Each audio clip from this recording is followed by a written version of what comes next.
Today's focus is on creating the big picture. And for a lot of individuals, they get so caught up in the little minor details that they really can't think about where are they going. And when I work with clients and when I work with companies, one of the best things you could do is get yourself out of the office and get yourself to a quiet, relaxing place.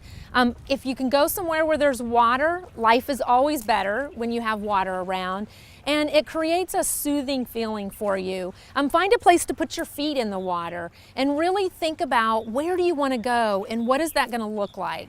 So what I want you to do is I want you to close your eyes and I want you to picture or imagine what your business could look like, what your life could look like at the end. I want you to get to the point where you can feel the air on you, where you really get into your five senses and you can smell it and you can feel it and you can taste it and you can hear it.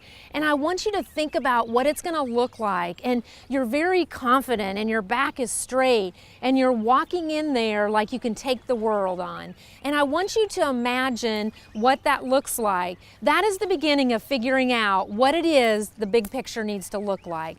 Thank you for joining us. Find a quiet, beautiful spot to spend some time thinking about where you want to go. Check out our website if you need our assistance. We'd love to help. Thank you for joining us. Check it out, balanceharmony.com.